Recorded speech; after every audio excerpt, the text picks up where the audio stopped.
Hello all. Welcome to this third part of this module on teleconnection and Indian summer monsoon variability.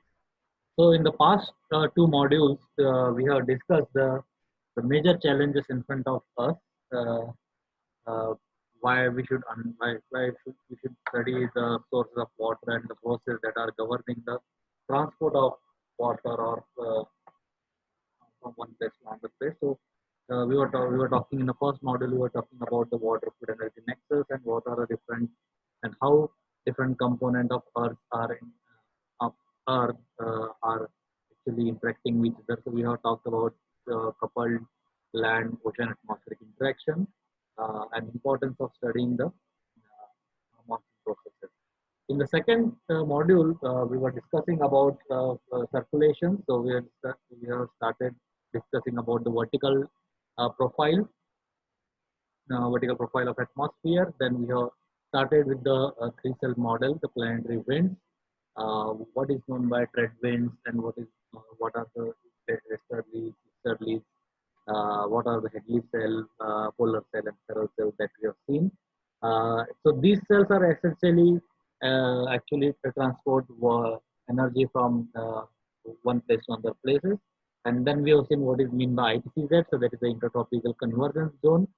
So that is actually zone which receives the belt, where that is thermal belt that receives most amount of radiation, and that propagates northward and southward depending upon what season we are in. And then we started discussing about the winds, how they carry how they transfer or distribute the energy on both sides of the hemisphere, and different terminologies related with that. And then we started discussing about the surface uh, surface ocean currents. Okay, and how and we just started that. Okay, so in the today's class we'll be discussing about the oceanic surface current, and then we'll start discussion on the different known teleconnections that are actually affecting the monsoon processes. Okay. So most of the things are related. So the idea was in the past few classes I have just described few of the concept that will be actually discussing more in this class. So with that, we'll start this class. Okay. So this slide shows which talks about the ocean surface current. So just like so currents above the surface of the ocean are actually driven by the wind. Similar to that, so so the winds actually above the surface actually drive the cells. So over the surface of the ocean also, the currents in the surface ocean. So surface means we are talking about lesser than 500-meter depth. So because uh, that that much amount of depth actually we are considering, and uh, we call it a surface current. So currents in the surface ocean of less than 400-meter depth is driven by winds. Okay. So we have seen this diagram before, in uh, which talks about the deflection, and we also know that because of the rotation of the earth, so this winds that are originated from the high pressure to low pressure. So remember, this is ITCZ, which is actually low pressure belt region. This is high pressure belt region. This is again high, this is again low and high pressure. So winds that are originated from subtropical high surface winds will tend to travel towards the ITCZ, but because of the rotation, they will get deflected. So along the equator, trade winds that blow from uh, so in, so along the equator, this trade wind will blow from east to west. So the winds that are coming here will be deflected towards right, and winds that are here actually they'll also deflected towards the west, because the earth is moving from west to east. They'll be slightly deflected towards west. Here also they'll be slightly deflected towards west. Okay, so this earth is now, so let's look at this picture. So this dashed line represents the surface current, actually prominent surface current along that latitude. So along equator, because of this rotation of the earth, uh, the winds will try to, or the currents will be mostly in this direction towards the westward, so easterly direction here. uh, Over subtropics, it is strong westerly current we expect, and again here a weak or like a mild uh, easterly current in the west direction. Okay, so the global winds drags the water surface, causing it to move and build up in the direction in which the wind is going. So as we see, the wind is moving. So if you talk about this region, the wind is actually because of the rotation of the earth. So the wind is slightly westward here. So the wind circulation is westward. So it will be deflected towards west, deflected towards west. Here also it will be deflected towards west. Okay, and as these winds are pushing or traveling in this direction, and earth is rotating, so the surface current will also get influenced by it. Surface of ocean, surface current will also get influenced by it, and because of this pushing, this water will be pushed toward the western side. The surface water, there will be tendency for surface water to pile up over this direction. So okay. So now, so remember we are talking about this region. So in this region, so the prominent direction of the surface current is in this direction. It to some latitude it will follow the geometry of this uh, terrain or this continental geometry. And we all know that as we move away from this equator, as we move away from the equator, the deflection will become even larger. Okay. So as we move away from the equator, so winds or surface current that are traveling in this direction will try to deflect more. So instead of going more northward, so they will try to deflect here. So they'll try to deflect towards right. So here deflection will be more. So again, so after some time, so northward propagation will become weak, and this will join the circulation that is taking place here. So this is kind of one rotational pattern which is formed here. So that is essentially formed by the strong deflection of the coriolis forces and the variable nature of the coriolis forces with respect to different latitudes. So this is called as ocean gyre. The current resulting from this rotational flow is known as the ocean gyre. Okay, so these are the different oceanic gyres. So this is a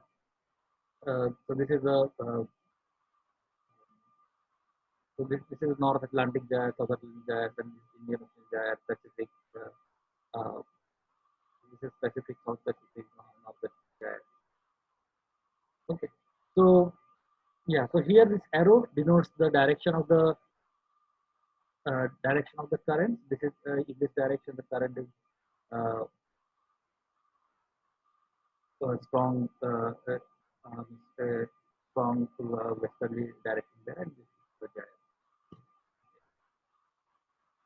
So this diagram again shows the same thing. So different gyres. Remember, so so there are different gyres. The North Atlantic. This is North Atlantic gyre. South Atlantic gyre. In Indian Ocean, we don't have the much of the ocean. We have most of the terrains. That's why we have only one gyre that is basically formed over below the equator in the southern hemisphere. We have the North Pacific gyre, South Pacific gyre, and this is also the North Pacific gyre that is actually shown here. The pink color line represents here the warmer current. The blue color line or cyan color line represents the cooler cooler current. Okay, why warmer this side? Why cooler this side? We'll see again when we discuss about the western intensification. This is essentially because let's say this is over the equator there is a more warming and there is a tendency, so this trade winds will try to push this warm water. So this warm water will try to pile up in the western side. So that's why most of these currents are warmer. In the southern hemisphere, this is the direction of trade wind. So trade wind will try to pile up the water in this direction. So most of the warmer current. Here, the here this ocean, here this cold water will join the cold water. belt will join here, and that water will emerge here. And this process is known as the upwelling. That we see again when we discuss the so we were talking about the gyres. So these gyres plays an important role in distributing sun's energy on both sides of the equator. So remember, so at the equator we have more amount of energy, and winds are essentially winds as well as the winds, and under the influence of this wind, the currents are actually trying to distribute this energy away from the equator. So they are taking this energy from the equator towards the pole. So this gyre transport, it means what? This gyre transport heat from equator to the higher latitude, and this heat transport is even higher than what we call the atmospheric heat transport. So in the earlier module, we were discussing about the atmospheric heat transport. We were discussing about the different cells. So the here we are talking about the surface currents. So it is observed that this heat transport by the surface current is even higher than the atmospheric heat transport. Okay, so to summarize this one, so these oceanic gyres will move warm equatorial waters. Remember, the warmer water will pile up in this direction. So oceanic gyres will move warmer equatorial water polewards, and the pole water that is there towards the equator world. So this is one kind of gyre formation, resulting in the substantial redistribution of heat over the surface. So there is a mixing of heat. So higher temperature current going up and lower temperature current going down. So this is kind of intermixing and redistribution of heat uh, uh, over both sides of the equator. Otherwise, we would have seen a bigger temperature contrast between the pole and the equator. But since these mechanisms are there, so there is a distribution of heat. So that's why these currents are very important, and understanding of this current is very essential to understand the different different climate and uh, different climate phenomena. Okay, so in the previous slide, we were talking about how this heat is being distributed by the current. Okay. So one important aspect of it is actually what is it mean by upwelling and downwelling. So that we'll have to understand. So look at this figure that talks about at the equator, we have substantial heating. So there will be more amount of warm water that is there. And because of the trade wind will try to move away this or try to deflect this warmer surface water towards the west, or we can say that since there is a low pressure region, so winds will try to move away from the equator on both sides of the equator. So it means what? There will be stretching of this layer equator. Okay, so the winds, so the circulation will take place on both sides of the equator.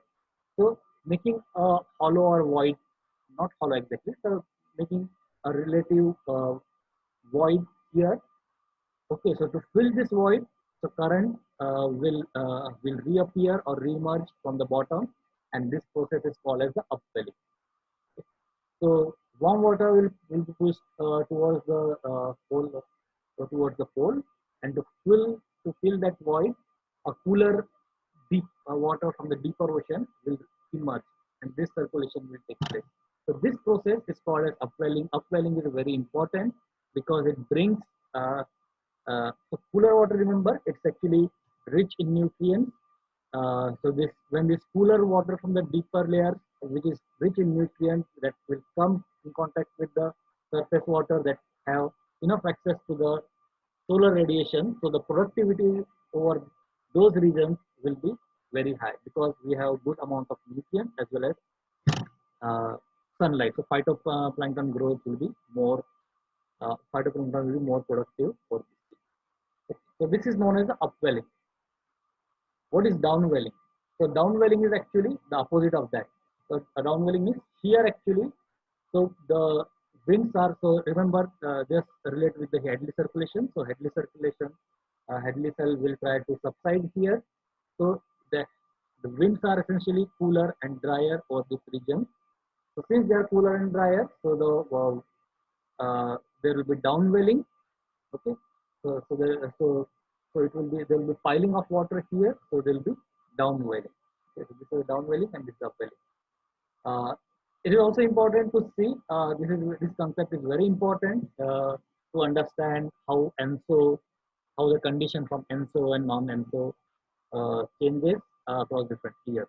So this is another example, another representation of upwelling and downwelling shown here. So let's say this is a southerly wind, and this is, let's say, Peru or South of America region. So, so the southerly wind, that is actually we are talking about, let's say, around this region. So the wind, southerly winds here will get deflected. So because we are in the southern part of the below this equator, so whatever winds, these are low pressure, high pressure wind, instead of going north, they'll be tend to deflect towards the right. So here also they will try to deflect. Okay. So these are southerly winds. So while they'll try to deflect, so this is a resultant Ekman flow that is happening here. So what it means that there will be net flow in this direction. So there will be more piling of piling of warm water over this region. So this will become this layers will become lower, or the height decreases. To fill this void, there will be deeper ocean current, cooler ocean current that will appear here. That is called as the upwelling. Opposite happens. This is in case of downwelling. So this is a, let's say, hemisphere west coast. So when the winds are strong, northerly winds are there, they'll try to deflect. If the winds are northerly winds, they'll try to deflect again towards right. Right means with respect to this position I'm talking about. So it means there is a net Ekman flow that is happening in this direction towards the coast. So towards the coast, this flow is happening. So since Earth is also rotating towards from west to east, so this flow will be piling of water here, and that will result into the downwelling.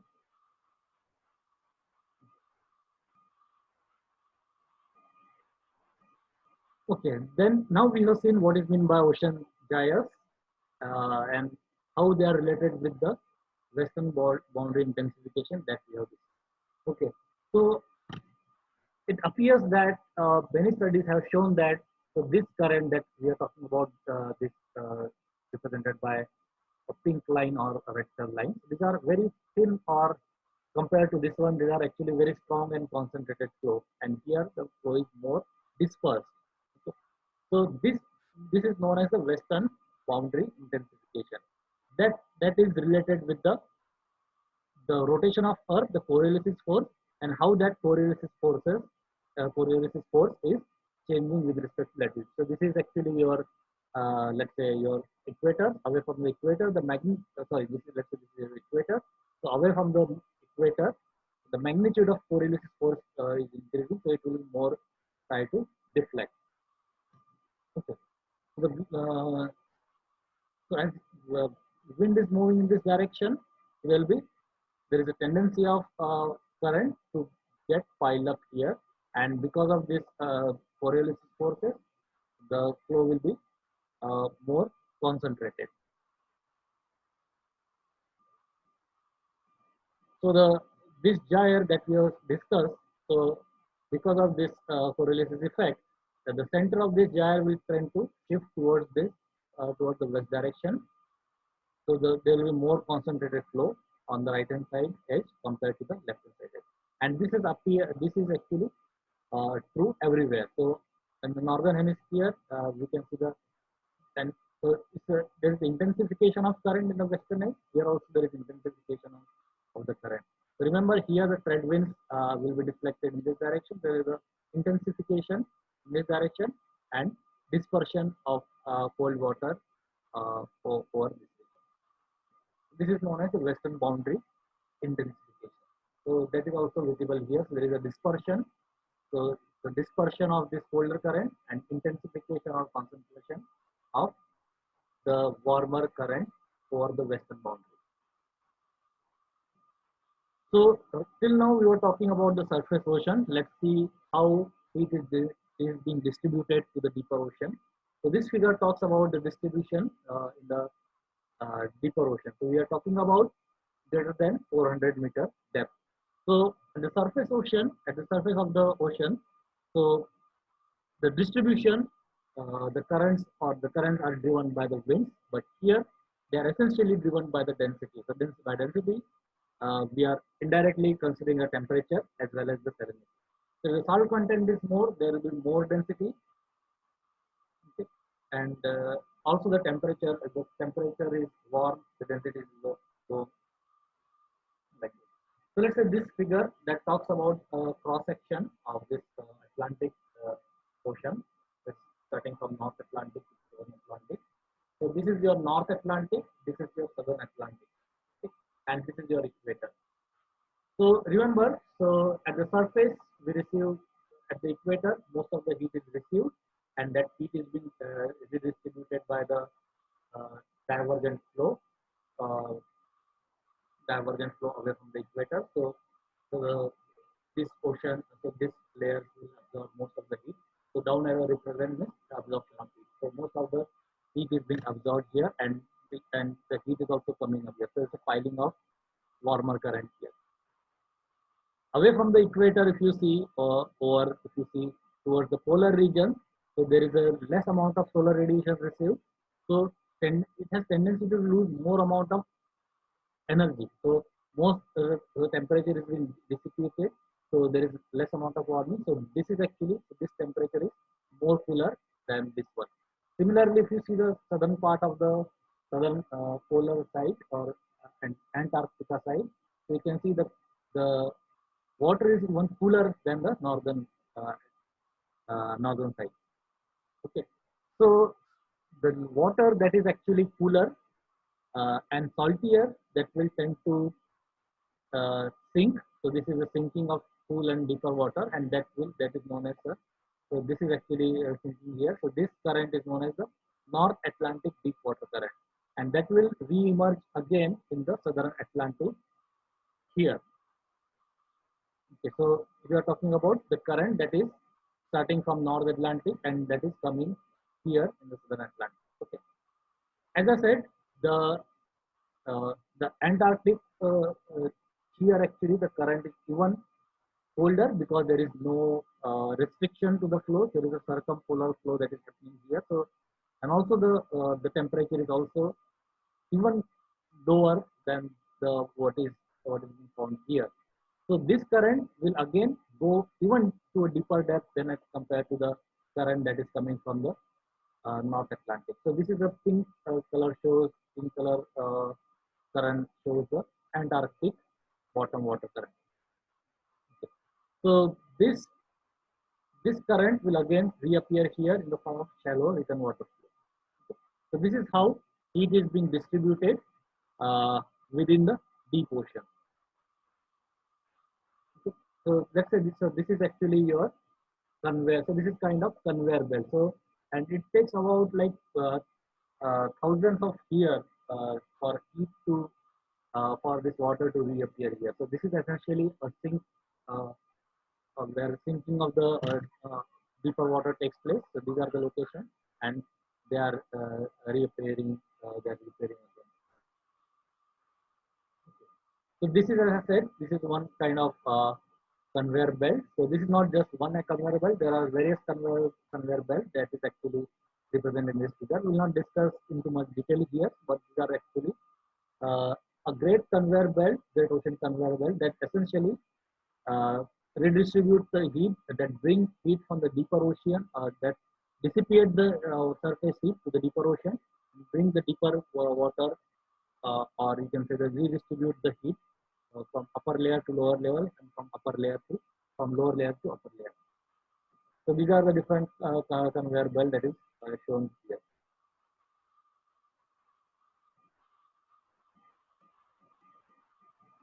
Okay, so now, in addition to the what we have seen in Hadley cell, there is also a cell that is very effective and that actually affects the weather system over the entire Earth. That is a water circulation.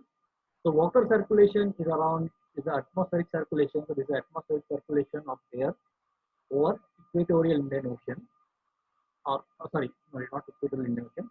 So it's the atmospheric circulation of air over equatorial ocean, which affects the weather at the surface. So this is Hadley cell, like we said, this is actually happening in northern direction, and this is along the along the equator is right. Okay, so let's say this is one cross section along the this is one cross section along this tropical region. This is your Peru and South America region, so essentially this region, and this is your West or Australia region, western part of Australia region, and this is the Pacific Ocean.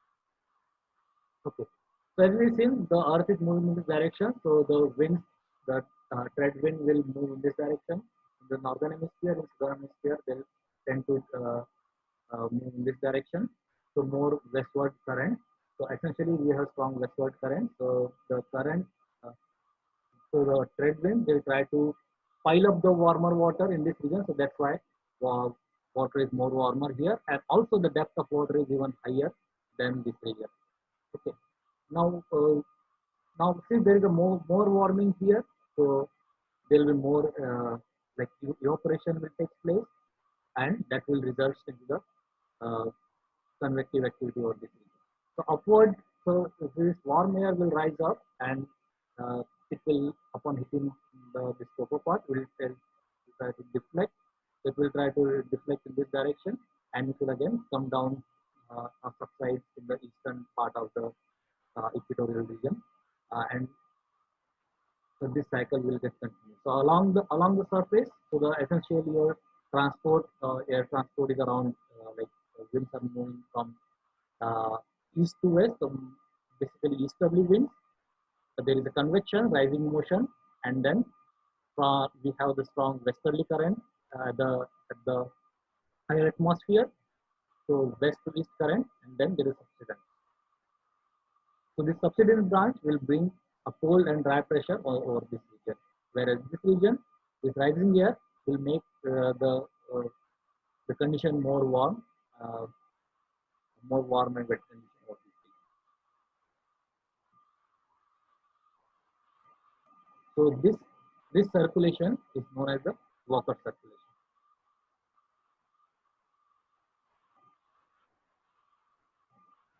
So this is another diagram that talks about the Walker circulation itself. So this is the trade wind that is going westward. Uh, so they are piling the warmer water here, so that this region become more water. There is a piling of warm water here. There is more convection here. There is a rising branch of the water here, and there is condensation of this condensation here, and that will result in more amount of rainfall like conditions here. And in the upper layer, the transport will be more uh, eastward, so westerly winds will be dominant here. So there is a in the upper layer, the transport will be from west to east, and there is subsidence here. Since the water is being transported here, so there is a upwelling. So normally here the upwelling will be more, so here the current will be more. Sorry, the ocean will be more cooler than this region, and so basically there is a strong high to low pressure gradient that develop, and because of that also wind will try to move in this direction. So this is over the equatorial regions, over the Pacific water circulation. So this is global water circulation for winter month that is represented here. So there is one in Indian Ocean, Pacific Ocean, and coming to the very important topic of this module, that is a intertropical convergence zone. Remember, this is a main uh, uh, this is a uh, this is a main factor that actually decides the actual onset of monsoon and overall monsoon process. So this is so over the equator there is a more warming. So as during the summer the sun shifts towards the north, so there will be more heating in the northern direction. So this is a belt of low pressure. So since during the summer, this there is a more radiation or more energy available in northern latitude. This intertropical convergence zone belt shifts here. And since this low pressure belt or trough region shifts during the summer monsoon season in the northern hemisphere, this will try to bring more amount of moisture from the moisture carrying wind towards the Indian subcontinent, and that is known as the Indian monsoon. So remember, compared to the other ITCZ fluctuation of the ITCZ over rest of the world, the fluctuation is even higher over the uh, over the Indian Ocean region. If you can see, I'm just saying it again. So you can see that movement of this intertropical convergence zone trough is very high. The fluctuation is very high over the Indian region. So that actually affects, that actually brings more amount of moisture in the Indian subcontinent. And this intertropical convergence zone also sometimes people refer it as the thermal equator. So this is the equator. So this is equator, static equator, and this is a thermal equator that changes with respect to time, that is the season.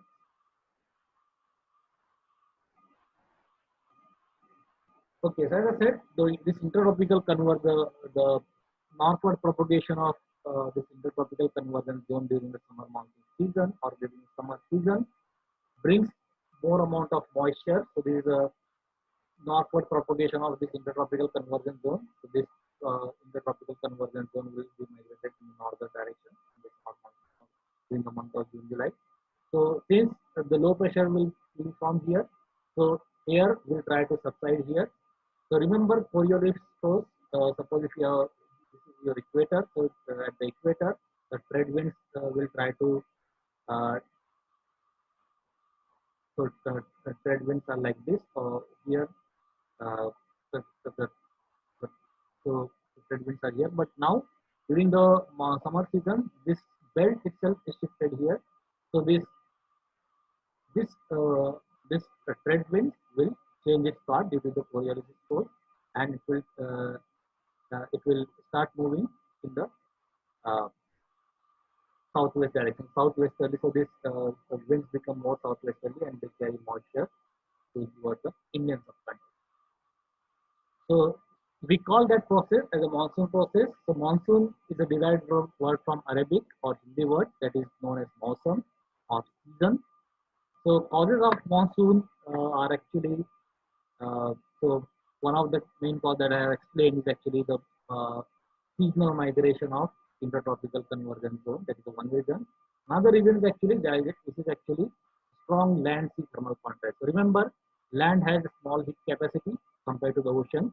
So during the summer season, both ocean as well as land receive more amount of heat. But ocean has a capacity to transfer it to a deeper layer, but the land has very limited capacity and it transfers to the uh, adjoining atmosphere.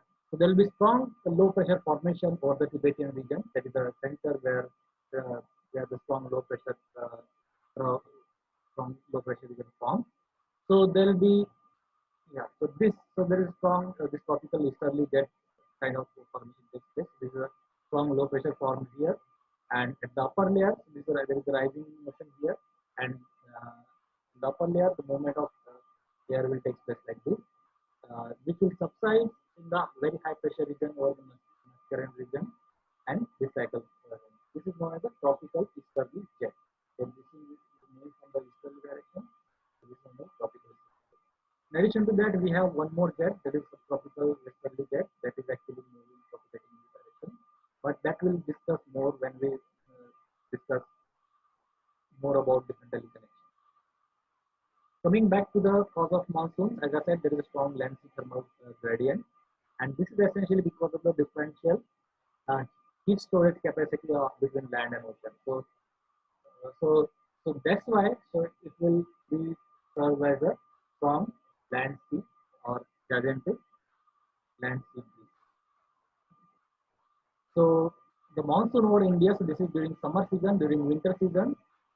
As the sun moves towards one part of the hemisphere, this it belt also shifts towards the uh, lower part.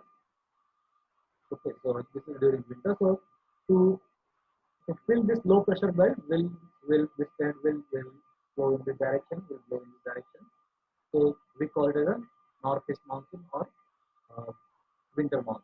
But during the winter monsoon, we get rainfall over the east coast or Tamil Nadu region and some part of this region. But during summer season, we get rain during we get rain over most of the India. So since the monsoon, as I said in the first class, that 55% of our agriculture is still rain-fed. So our dependence on monsoon is very so we have dependence dependence of our agriculture or our water availability is actually very crucial in successful prediction and proper understanding of monsoon. And understanding and predicting the variability of Indian monsoon is very important because it has large impact on agriculture and economy. Uh, so the variability of uh, so the rainfall over Indian subcontinent is linked with the not just with what is happening over the this region itself, but it is linked with the various other processes. So what is happening to the Arctic Ocean, Arctic side, North Atlantic, Pacific, and Southern Hemisphere, Pacific Ocean, also in the ocean.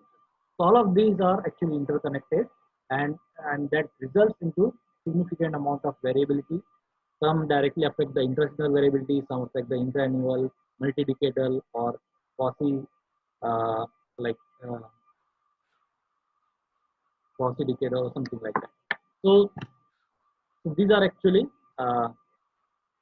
so that's why understanding of different circulation patterns is very important. So these slides show the different teleconnection, and in the next class we'll be discussing more about this teleconnection.